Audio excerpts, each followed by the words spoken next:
یا اس کے طرز عمل میں کیا تبدیلی آئے گی۔ نئے نصاب میں تدریسی مقاصد کی بجائے حاصلات تعلم students learning out comes SLOs پہلے سے طے کر لیے جاتے ہیں۔ اس مذکورہ حاصلات تعلم نصاب اور کتاب میں باقاعدہ لکھ دیے جاتے ہیں اور ان کے حصول کے لیے تعلیم و تدریس کا پورا سبقی پروگرام طے کیا جاتا ہے اور درسی کتاب میں ان کے حصول کے لیے ضروری تدریسی مواد فراہم کر دیا جاتا ہے۔ استاد کی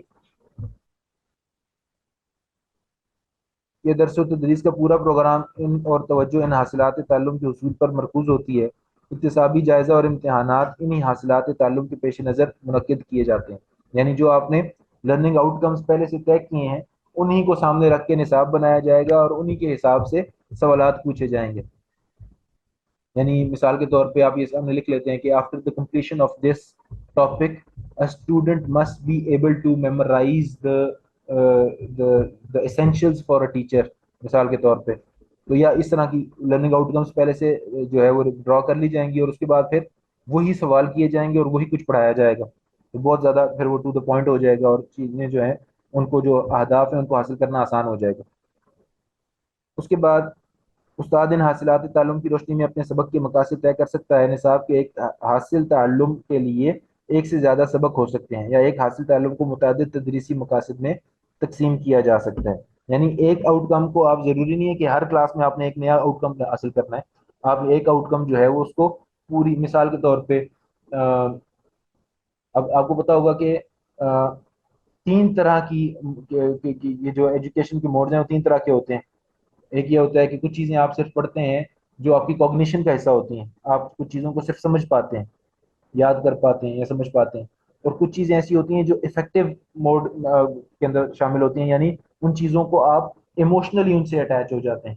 وہ ایموشنلی، مثال کے طور پہ اللہ اور اس کے رسول کی محبت، دین کی تعلیمات کا ایک مقصد یہ بھی ہے کہ اللہ کی محبت ہو، دین کی محبت ہو، شاعر اسلام کی محبت ہو، خانہ کعبہ کی محبت دل میں ہو، مسجد نبوی کی محبت دل میں ہو، مسجد اقصیٰ کی محبت دل میں ہو، صحابہ کی محبت دل میں ہو، اہل بیت کی محبت دل میں ہو، قرآن پاک کی محبت دل میں ہو، درود شریف کی محبت دل میں ہو، ہر دین سے متعلق چیز کی، داڑھی کی محبت دل میں ہو، پردے کی محبت دل میں ہو۔ تو اب یہ ساری چیزیں جو ہیں، یہ ساری محبتیں جو ہیں، یہ ہم نے دینی علوم کے کو پہنچاتے ہوئے ہی انکلکیٹ کرنی ہے نا۔ تو یہ بھی ایک آپ یہ سمجھ لیں کہ ایک گول ہے جو ایجوکیشن کے ذریعے حاصل کرنا ہے۔ اور تیسری چیز ہوتی ہے سائیکو موٹر، یعنی کچھ چیزیں ایسی ہوتی ہیں کہ جس کو آپ نے لوگوں کی فطرت کا حصہ بنانا ہے۔ یعنی مثال کے طور پہ دین کا علم یا تربیت ایسی ہو، تعلیم ایسی ہو کہ انسان کوئی بھی بات کرنے سے پہلے سوچے کہ میں یہ بات کرنے کا مجھے گناہ تو نہیں ہوگا، کیا یہ جو میں بولنے لگا ہوں یہ غیبت تو نہیں ہے، کیا یہ جو میں بولنے لگا ہوں یہ گالی تو نہیں ہے، کیا یہ جو میں بولنے لگا ہوں یہ تانا تو نہیں ہے، کیا یہ جو میں بولنے لگا ہوں یہ چغلی تو نہیں ہے، کیا یہ جو میں بولنے لگا ہوں یہ جھوٹ تو نہیں ہے۔ یعنی وہ بولنے سے پہلے کانشیس ہو، اسی طرح دیکھنے سے پہلے کانشیس ہو کہ میں جدھر دیکھ رہا ہوں کیا یہ ادھر دیکھنا میرے لیے جائز ہے، کیا یہ دیکھنا ثواب ہے، اس چیز کو دیکھنا میرے لیے جائز ہے۔ یعنی اپنی نظر کے اوپر اس کا کنٹرول ہو، اپنے اعضاء کے اوپر اس کا کنٹرول ہو، اور اسی طرح کمائی کر رہا ہے، کاروبار کر رہا ہے، کوئی ٹرانزیکشن کر رہا ہے، کچھ خرید رہا ہے، کچھ بیچ رہا ہے، کوئی بھی کام کر رہا ہے، تو اس کی یعنی فطرت کے اندر یہ چیز داخل ہونی چاہیے، اس کی سب کانشیس تک اس چیز کا اثر ہونا چاہیے کہ وہ پہلے تولے پھر بولے، وہ پہلے سوچے پھر کرے، وہ اپنے آپ کو اللہ تعالیٰ کی نظروں، یعنی سبحان اللہ، قرآن پاک کی ایک آیت ہے الم یعلم بان اللہ یرا۔ اب یہ قرآن پاک کی ایک آیت یاد کرنا بھی آسان ہے، آپ 5 منٹ میں یاد کر لیں، اور یہ قرآن پاک کی آیت صحیح تلفظ سے پڑھنا بھی آسان ہے، آپ 5 منٹ میں اس کا تلفظ سیکھ لیں، اور یہ قرآن پاک کی آیت، اس کا ترجمہ اور تفاسیر دیکھنا بھی آسان ہے، آپ 1 گھنٹے میں اس کی مختلف تفاسیر دیکھ سکتے ہیں۔ آپ الباحث القرآنی نکالیں اور اس میں اس مختلف تفاسیر کے اندر اس آیت کے بارے میں کیا کیا آگے لکھ لیں، پڑھ لیں۔ اور لیکن اب مسئلہ کیا ہے کہ یہ آیت کیا ہمارے سب کانشیس کا حصہ کیسے بنے گی، کہ کیا یہ نہیں جانتا کہ اللہ دیکھ رہا ہے؟ یا جیسے نبی پاک صلی اللہ علیہ وسلم نے فرمایا کہ احسان یہ ہے کہ ان تعبد اللہ کانک تراہ، اللہ کی عبادت ایسے کرو گویا اللہ کو دیکھ رہے ہو۔ اب یہ مرحلہ تو بڑے بڑے اولیاء حاصل کر سکتے ہیں نا، کہ ہمیں اتنے زیادہ عمل گاڈ کانشیس ہوں کہ ہمیں یہ احساس ہو کہ اللہ میرے سامنے ہے، اس طور پہ کہ اللہ تعالیٰ موجود ہے اور اللہ تعالیٰ میرے اوپر نظر رکھے ہوئے ہے، میرا عمل، میری سوچ، میری نیت کچھ بھی چھپا ہوا نہیں ہے۔ اور اگر یہ نیت نہیں کر سکتے، یہ دیکھیں کتنی بڑی نیت ہے، ہم تو اس کے بارے میں تصور بھی نہیں کر پا رہے کہ انت عبد اللہ کا انک تراہ۔ آپ نے سورۃ جیسے جبریل میں پڑھا ہوگا نا کہ تم اس طرح عبادت کرو گویا اللہ کو دیکھ رہے ہو، فَإِن لَمْ تَكُن، اور اگر یہ نہیں کر سکتے، اگر تم اس لیول کو ابھی نہیں پہنچے، فَإِن لَمْ تَكُنْ تَرَاهُ فَإِنَّهُ يَرَاكَ، تو اتنی تو نیت کر لو کہ اللہ تمہیں دیکھ رہا ہے. تو یہ نیت اور یہ ایک مطلب سب کانشیس کے اندر، فیلنگز کے اندر، احساسات کے اندر، ہمارے دماغ کے اندر، کانشیس کے اندر یہ تو آ جائے کہ اللہ دیکھ رہا ہے، میں تنہائی میں ہوں. جیسے ہم دیکھیں، اور اللہ تعالیٰ اس کی ہمیں مشق بھی کرواتا ہے. اب رمضان شریف کے اندر اللہ تعالیٰ ہم سے پریکٹس کرواتا ہے پورا مہینہ کہ دیکھو تم اگر چاہو تو تم گناہ چھوڑ سکتے ہو. تم نے دیکھو تم نیت کرتے ہو تو تم حلال بھی چھوڑ دیتے ہو. تم اپنی کمائی کا جوس نہیں پیتے اکیلے کمرے میں، کوئی سامنے نہیں ہوتا کہ تمہیں پتہ ہے اللہ دیکھ رہا ہے میں نے روزہ رکھا ہوا. تم کوئی بھی حلال کھانا یا رشتہ جو ہے اس کو اس سے استفادہ نہیں کرتے، کیونکہ تمہیں پتہ ہے کہ روزے میں اللہ تعالیٰ نے اس چیز سے روکا ہوا ہے، اور اللہ صرف جانتا ہے کہ ابھی میں نہیں اللہ تعالیٰ کے ساتھ خیانت کر سکتا، میں روزے کی حالت میں ہوں. تو اللہ تعالیٰ ہمیں ٹیسٹ سے گزارتے ہیں کہ دیکھو یو کین ڈو اٹ، تم کر سکتے ہو اگر تم چاہو تو. باقی 11 مہینے ہم نے صرف حرام چھوڑنا ہے. تو اس طرح سے جو ہے ان چیزوں کو پریکٹس کرنا اور ان چیزوں کو اپنا مقصد بنانا. تو یہ ساری چیزیں ہیں، سارے موٹیوز جو ہیں وہ ہم نے دین کو سمجھنا بھی ہے، اور ایموشنلی بھی اللہ اور اس کے رسول سے اور ان کی تعلیمات سے اٹیچ ہونا ہے، اور ساتھ اس کو اپنی دین کا، اپنی زندگی کا، اپنی فطرت کا حصہ بھی بنانا ہے. تو تینوں لیولز کے اوپر ان چیزوں کو ہم نے اپلائی کرنا ہے. اس کے علاوہ ہمیں توفیق عطا فرمائے.